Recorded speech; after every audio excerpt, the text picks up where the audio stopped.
உலகெங்கு வாழும் லக்லைட் சேனல் நேயர்கள் அனைவருக்கும் வணக்கம். இப்பொழுது இந்த வீடியோ பதிவில் இங்கே வெளியிடப்படக்கூடிய இந்த ஜோதிட சம்பந்தமான கருத்துக்கள் குறிப்பாக நம்மளுடைய பயிற்சி எடுத்துக்கொள்ளக்கூடிய மாணவர்களுக்கும் ஜோதிட ஆர்வலர்களுக்கும் ஜோதிடம் கற்றுக்கொண்டிருப்பவர்களுக்கும் இல்லை ஜோதிடம் கற்றுக்கொண்டு பலன்கள் எடுப்பதற்கு கொஞ்சம் சிரமமாக இருக்கும் அந்த ஜாதக பலனை எடுக்கிறதுக்கு கிரக தொடர்புகள், குறிப்பாக கிரக தொடர்புகள் எவ்வாறு பார்க்க வேண்டும், எந்த அளவுக்கு சூட்சமமான அந்த கிரக தொடர்புகள் இருக்குது, அதை எப்படி கண்டறிய வேண்டும் என்பதற்கான முக்கிய விளக்கம் உள்ள ஜாதகம் தான் இப்போ ஒரு ஆய்வு பண்ண போகிறோம். இது பெற்றோர்களுக்கும் பெரிதும் உபயோகமாக இருக்கும். காரணம், திருமண பொருத்தம் பார்க்குற பொழுது அந்த நட்சத்திர பொருத்தம் மட்டுமே பார்த்து அதை நல்லா இருக்குன்னு சொல்லி திருமணம் பண்ணி அதில் ஃபெயிலர் ஆகுங்கிற ஒரு நிலை இருக்குதுல்ல, அதில் இருந்து கட்ட பொருத்தம் கிரக தொடர்பு எவ்வாறு இருந்தால் திருமண தடை ஏற்படுகிறது, எப்பொழுது திருமணம் நடக்கும், எந்த தசாபுத்தியில் வந்தால் அவர் எந்த வயதாக இருந்தாலும், இப்போ 25 வயசு 30 வயசில் அவங்க திருமணம் முயற்சி பண்ணுறாங்கன்னா நடக்கவே இல்லை, லேட்டாக வருது அப்படிங்கிற ஒரு கவலைகள் இருக்கும். அது கவலை வெறும் கவலையாக இருந்து பிரயோசனம் இல்லை. எப்போ அது காலம் வருதோ அப்போ தான் நடக்கும். அதற்கான ஒரு கிரக அமைப்புகள் எப்போ வந்தால், எந்த தசாபுத்தி வந்தால், இந்த மாதிரி கிரக சேர்க்கைகள் இருந்தால் லேட் ஆகும் திருமண தடை, அப்போ அது எந்த நேரத்தில் நடக்கும் அப்படிங்கிற ஒரு ஆய்வுக்கும் பெற்றோர்களுக்கும் அதான் பேரண்ட்ஸுகளுக்கும் இது ஃபுல்லாக யூஸ்ஃபுல்லாக இருக்கும். சரி, இப்போது இந்த ஜாதகத்தினுடைய விளக்கத்தை இப்போ நம்ம தெளிவாக பார்ப்போம். இப்போ பாருங்கள், இந்த ஜாதகத்தினுடைய லக்கணங்கிறது துலா லக்கணம். லக்கணத்தில் 3ஆம் இடத்துல ராகு மாந்தி, 4ஆம் இடத்துல சனி, 9ஆம் இடத்துல கேது, 10ஆம் இடத்துல சூரியன் குரு, 11ல் 4 கிரகங்கள் இருக்குது. சந்திரன், செவ்வாய், சுக்கிரன், புதன். இது இந்த ஜாதகத்தில் இருக்கக்கூடிய கிரக அமைப்பு. அவர் டேட் ஆஃப் பர்த் 11/8/1991 பிறந்திருக்காரு. 12:14 PM அவர் பிறந்த நேரம். வயது 35. இப்போ இந்த ஆகஸ்ட்டோடு அவருக்கு இந்த 35 முடியுது. ஆகஸ்ட்டுக்கு பிறகு, அதாவது இந்த 2026 ஆகஸ்ட்டுக்கு பிறகு அவருக்கு 36 நடைமுறையில் இருக்குது. இது அவருடைய வயது. அப்போ இதுவரைக்கும் இவருக்கு திருமணம் நடைபெறவில்லை அப்படிங்கிற ஒரு கணக்கு. எப்போ நடைபெறும் அப்படிங்கிறது நம்ம சொல்லுவோம். ஏன் இது வரைக்கும் நடைபெறலை அப்படின்னு சொல்லுவோம். இது ஒரு ஜாதக அமைப்பில் இருக்கக்கூடிய ஒரு விளக்கம். இன்னொன்று, ஒரு ஜாதகத்தில் 12 ராசி 9 கிரகம் இருக்கும் இல்லையா, ஒவ்வொரு கிரகமும் ஒவ்வொரு கிரகமாக தானே இருக்கும். சூரியன்னா சூரியன் ஒன்றா தான் இருக்கும், சந்திரனா சந்திரன் ஒன்று தான், செவ்வாய்னா செவ்வாய் ஒரு கிரகம் தான் இருக்கும். எது ஒரு ஜாதகத்தில் அந்த ஒரு கிரகம் ஒரு கிரகமாக தானே இருக்கும், அவ்வளோதானே இருக்கும். 2 செவ்வாய் 3 செவ்வாய் 2 சூரியன்லாம் இருக்காது தானே. ஆனால் இந்த ஜாதகத்தில் அதாவது 11 கேது இருக்குது. இதுதான் இதில் இருக்கக்கூடிய ரொம்ப டர்னிங் பாயிண்ட், ரொம்ப முக்கியமான விஷயம் இதுதான். 11 கேது இருக்குது ஒரு ஜாதகத்தில். இது அப்படி ஒரு வித்தியாசமான ஜாதகம். எப்படிங்க 11 கேது இருக்கும்? ஒரே கேது தானே இருக்கணும். அப்போ ஜாதகத்தினுடைய அந்த லாஜிக்கே அது எப்படித்தான் அது அப்படிங்கிற ஒரு கேள்வி, ஒரு குழப்பம்லாம் இருக்க தானே செய்யும். அதுக்கான விளக்கத்தை இப்போ சொல்கிறேன் பாருங்கள். அதாவது 11 கேது எப்படி அப்படின்னா அதுதான் கிரக தொடர்புங்கிறது. நாம் பல வீடியோக்களில் கிரக தொடர்புகள், கிரக சேர்க்கைகள் 6, 8, 12 இதெல்லாம் பார்க்கணும். உச்சம், நீச்சம், அஸ்தங்கம், நீச்சம் இதெல்லாம் பார்க்கணும்னா சொல்லிட்டோம். அப்போ இந்த கிரக தொடர்புகளில் எந்த தொடர்புகள் இருந்தால் குறிப்பாக திருமண தடை ஏற்படுத்தும், லேட் ஆகும். அப்படி லேட்டாக ஆனாலும் அந்த திருமணம் நடக்குமா நடக்காதா அவர்களுக்கு அப்படிங்கிற ஒரு கேள்வி. இல்லை, லேட்டாகிற திருமணம் எந்த வயசில் நடக்கும் அப்படிங்கிறது ஒன்று இருக்குது. இப்போ இவருக்கு எந்த வயசில் நடக்குங்கிறது இப்போ நம்ம கரெக்டாக சொல்லிடுவோம். இப்போ இந்த 11 கேது எப்படி அப்படிங்கிறத ஒரு விளக்கம். இதை நல்லா பாருங்கள். இப்போ லக்கணம் துலா லக்கணம். அது விசாக 2ஆம் பாதத்தில் நிற்கிது. விசாக 2ஆம் பாதத்தில் லக்கண புள்ளி விழுந்திருக்கு. அப்போ விசாக 2ஆம் பாதம்னாக்க உங்களுக்கு பாருங்கள், அதாவது விசாகங்கிறது லக்கணம் குரு சாரம், குரு புதன் சாரம். குரு இந்த குரு புதன் சாரம் பெற்றிருக்கு. இந்த கடக லக்கணத்தில் புதன் சாரத்தில் நிற்கிது. புதன் இருக்கிறது மகம் கேது சாரம். அங்கே கேதுக்கு தொலை வந்திருக்கா. அப்போ லக்கண புள்ளி என்பது குரு, அது நிற்கிற சாரம் புதன். அந்த புதன் கேதை தொடுது. அப்போ அந்த லக்கணத்துக்கு வந்து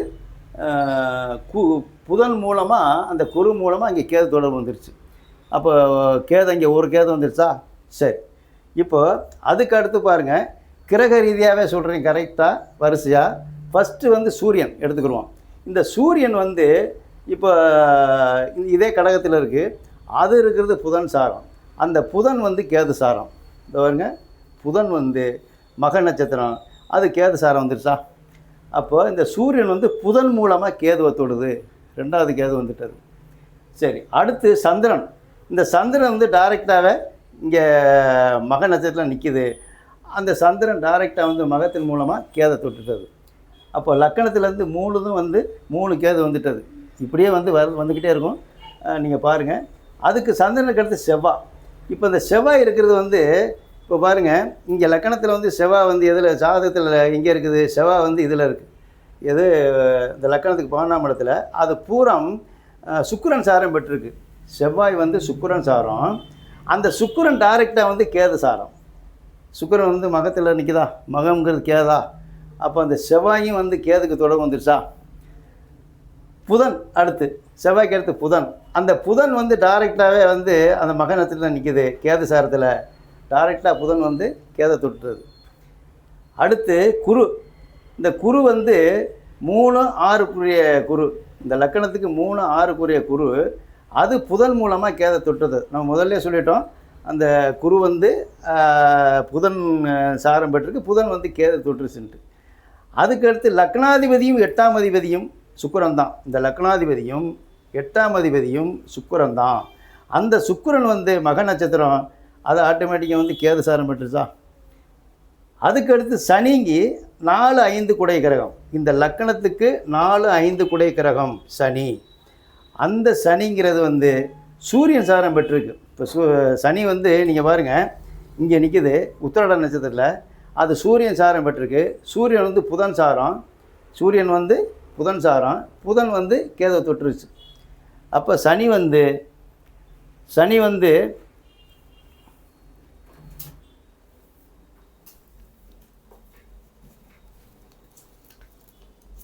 புக்கு வச்சுருந்தேங்கப்பா. அப்போ சனியை வந்து சூரியன் தொட்டு, சூரியன் புதன் மூலமாக அங்கே கேதுக்கு தொடர்பு வந்துருச்சு.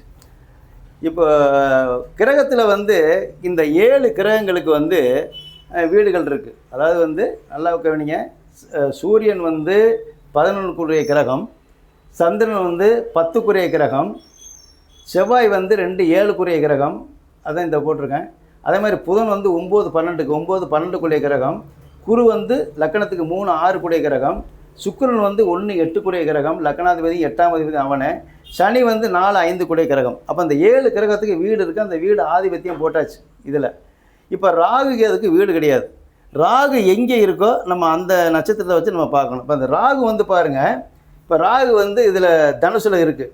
இந்த ராகு இருக்கிற நட்சத்திரம் வந்து சுக்கிரன் சாரம். இங்கே வந்து பூராட நட்சத்திரம் இருக்குது.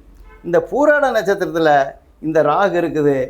அப்போ அந்த பூராட நட்சத்திர அதிபதி சுக்கிரன். அந்த சுக்கிரன் வந்து டைரெக்டாகவே அந்த கேதை தொட்டுட்டது. அப்போ ராகும் சுக்கிரன் மூலமாக கேதுக்கு போயிடுச்சு. சரி, அது மட்டுமா? கேது 9வது கிரகம். நல்லா கேவனிங்க அன்பர்களே. இப்போ இத்தனை கிரகமும் கேது தொடர்பு இருக்குங்கிறத நம்ம இதில் தெளிவாக நம்ம போட்டிருக்கோம். ரொம்ப உள்வாங்கிக்கிறணும்.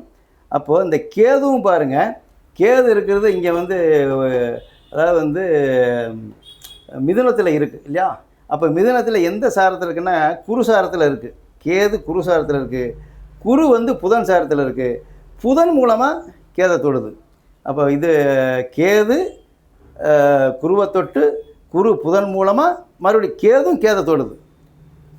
அதுக்கடுத்து மாந்தி வந்து சூரியன் சாரம். மாந்தி வந்து இங்கே இருக்குது. அதே இதில் வந்து உத்திராட நட்சத்திரம் 1ஆம் பாதம். அந்த உத்திராட நட்சத்திரத்தில் வந்து அப்போ மாந்திங்கிறது சூரியனை தொட்டு, சூரியன் புதன் மூலமாக கேதை தொட்டது. அன்பர்களே, இது வந்து 1000ல் 1 101 சொல்லுவாங்க இல்லையா? அது மாதிரி இது மாதிரி இந்த ஜாதகம் ஒரு கிரகத்தினுடைய சாரத்தில் எல்லா கிரகமுமே, அதாவது வந்து 9 கிரகமும் லக்கணமும் மாந்தியும் மொத்தம் 11 11 கிரக நிலைகளும் அங்கே வந்து எல்லாமே கேது சாரம் பெற்றிருக்கு. அப்போ இது மாதிரி எத்தனை ஜாதகம் இருக்கும் நீங்களே பாருங்கள்.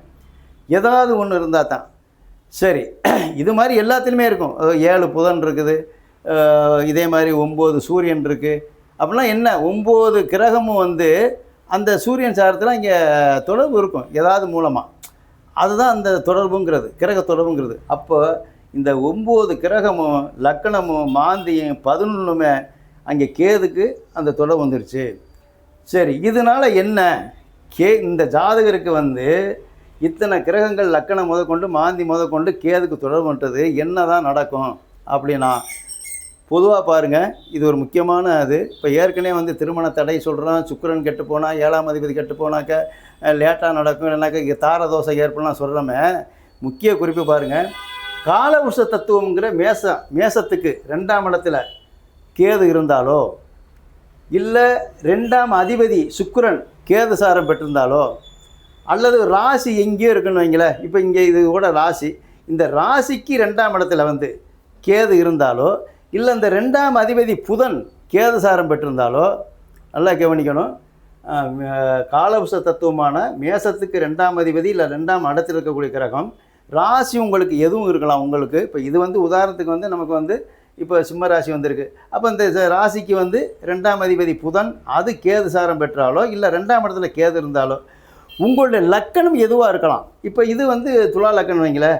இந்த துலா லக்கணத்துக்கு 2ஆம் அதிபதி செவ்வாய் கேது சாரம் பெற்றிருந்தாலோ, இல்லை 2ஆம் இடத்துல கேது இருந்தாலோ, நல்லா புரிஞ்சுக்கணும். இது ஒரு உதாரண ஜாதகம். உங்கள் ஜாதகத்தில் காலவருஷ தத்துவத்தினுடைய 2ஆம் அதிபதி இல்லை 2ஆம் இடத்துல கேது இருந்தாலும், உங்களுடைய ராசி எதுவும் இருக்கலாம்.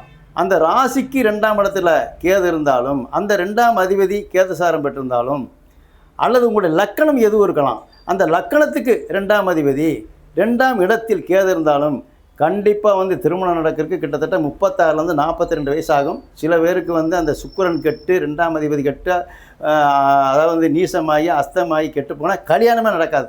இதுதான் திருமணம் நடைபெறாத ஜாதகங்கிறது, திருமணம் லேட்டாகிற ஜாதகங்கிறது. அப்போ அந்த அடிப்படையில் இவருக்கு பாருங்கள், எல்லா கிரகமுமே அதாவது வந்து லக்னாதிபதியில் இருந்து சுக்கிரன் 8ஆம் அதிபதியாக வந்துருதா, ஒவ்வொன்றுக்கு நான் தான் கிரகம் போட்டு 1 8. அப்போ இந்த 2 7 கூடிய கிரகம் வந்து செவ்வாய். குறிப்பாக வந்து 2 7ங்கிறது வந்து லக்கணத்துக்கு வந்து 2 7 வந்து கடத்தலாதிபதி குடும்பாதிபதி இல்லையா. அப்போ இந்த எல்லா கிரகமுமே அந்த கேதுக்கு தொடர்பு வந்துட்டதா. அப்போ அவருக்கு வயசு வந்து இந்த ஆகஸ்டோட வந்து 35 முடியுது. அப்போ எப்போ கல்யாணம் நடக்கும், நடக்குமா நடக்காதா அப்படிங்கிற ஒரு கேள்வி இருக்கா இல்லையா. அப்போ பாருங்கள், கேது தசை வந்து இருப்பு வந்து 1 வருஷம் 5 மாதம், சுக்கிர தசை வந்து 20 வருஷம். அப்போ 21 வயசு வருது சுக்கிர தசை நடக்கிற பொழுது. அப்போ அந்த 21 வயசில் வந்து அவருக்கு சுக்கிரனுங்கிறது வந்து கல்யாணம் பண்ணி வைக்கக்கூடிய கிரகம்தான். அதில் இன்னொரு குறிப்பு பாருங்கள், லக்கணத்துக்கு 2 7 11ஆம் அதிபதிகள் அல்லது 2 7 11ஆம் இடத்தில் இருக்கக்கூடிய கிரகங்கள் தசாபத்தி நடக்கிற பொழுது திருமணம் நடத்தி வைக்கும். இது பொது விதி. அப்போ இந்த சுக்கிரனுங்கிறது வந்து 11ஆம் இடத்துல வந்து இருக்குது.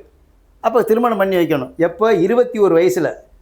அவருக்கு அந்த நேரத்தில் 21 வயசில் படிச்சிருக்கலாம், டிகிரி படிக்கலாம், இல்லை ஒரு தொழில்துறை வந்து பழகிற மாதிரி இருக்கும். சின்ன வயசுங்கிறதுனால ஆண்களுக்கு திருமணம் நடக்கிற வாய்ப்பு இல்லாமல் இருக்கலாம், விட்டுருக்கலாம். அப்போ அது கடந்துட்டதா. 21 வயசு 5 மாதத்துக்கு பின்னாடி சூரிய தசை நடக்குது.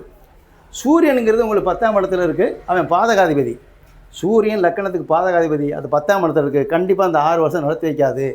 அப்போ 21 + 6 27 27 வயசுக்கு அவருக்கு வந்து திருமணம் நடக்கிற வாய்ப்பு இருக்காது. சரி, ரைட்டு.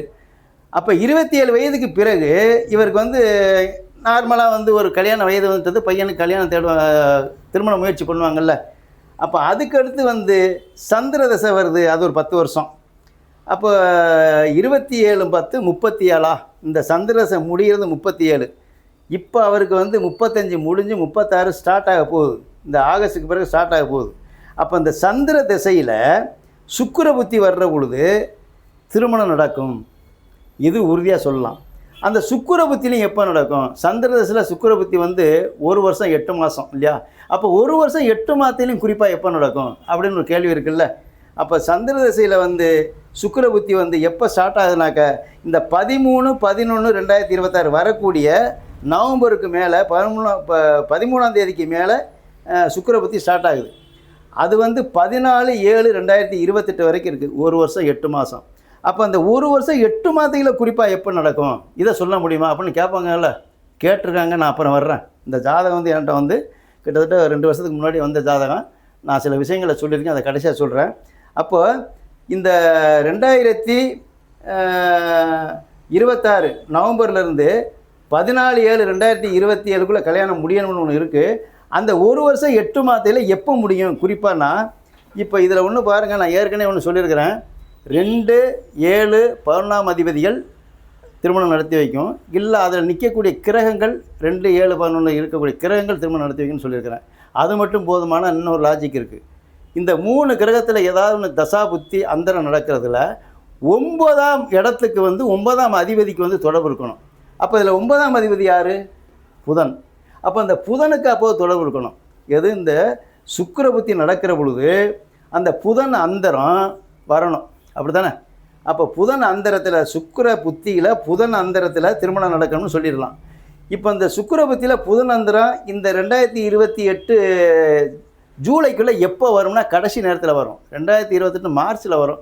புதன் அந்தரம் வர்றது லாஸ்ட்டு தான் வரும் இந்த புத்தியில், சுக்கிர புத்தியில். அப்போ அதுக்கு முன்னாடி வாய்ப்பு இருக்கா அப்படின்னா, இந்த சூரியன் வந்து இந்த 9ஆம் அதிபதிக்கு வந்து புதனுக்கு வந்து தொடர்பு இருக்கா? இப்போ சூரியன் வந்து பாருங்கள், புதனுக்கு தொடர்பு இருக்குது. புதன் சாரத்தில் நிற்கிது. அப்போ அந்த சூரிய அந்தரத்தில், அதாவது வந்து சந்திர திசையில் சுக்கிர புத்தியில் சூரிய அந்தரத்தில் நடக்கணும். இல்லைன்னா குருவோட அந்தரத்தில் நடக்கணும். அப்போ குரு அந்தரம் எப்படி அப்படின்னாக்கா, அந்த குரு வந்து புதனை வந்து டச் பண்ணுது. அப்போ 9ஆம் அதிபதிக்கு வந்து அதுக்கு வந்து தொடர்பு இருக்கா? அப்போ சுக்கிர புத்தியில் சந்திர திசையில் புதன் அந்தரத்தில் நடக்கணுங்கிறது விதி. அது வந்து 2028 மார்ச்சில் தான் வருது. அதுக்கு முன்னாடி வாய்ப்பு எப்போனா, ஒன்று சூரிய அந்தரத்தில் நடக்கணும், இல்லை குரு அந்தரத்தில் நடக்கணும். இந்த நேரத்தில் கண்டிப்பாக நடந்தே ஆகணும். இந்த ஜாதகர் 2 வருஷத்துக்கு முன்னாடியே வந்து எப்போ நடக்கும்னு சொல்லி என்கிட்ட கேட்குற பொழுது, அப்போது குரு வந்து அவருக்கு வந்து 2 வருஷத்துக்கு முன்னாடி இங்கே இருந்தது.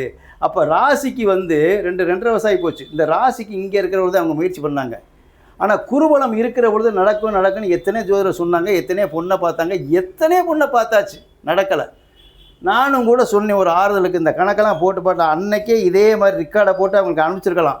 ஆனால் அவங்க வந்து சீக்கிரம் பண்ணி ஆகணும், செஞ்சு ஆகணும், இந்த நடக்க போதும், அந்த நடக்க போதும், முடிய போதும், இந்த பொண்ணை பார்த்தாச்சுன்னு சொன்னாங்க. அவங்க ஆசையை ஏன் கெடுக்கக்கூட, நான் விட்டு நடக்கிறப்ப நடக்கட்டும், ஆனால் குருபலம் இருக்கும், நடக்கும். அப்படியே நடந்தாலும் பொண்ணோட ஜாதத்தில் ஒரு விதி இருந்தால் நடக்கலாம்னு ஒரு ஆறுதலுக்கு சொன்னோம். ஆனால் இதுதான் கரெக்டானது. இது அன்னைக்கே நம்ம பார்த்து வச்சதுதான். அப்போது இப்போ கூட பாருங்கள், குரு வந்து இப்போ 12ல் இருக்குது.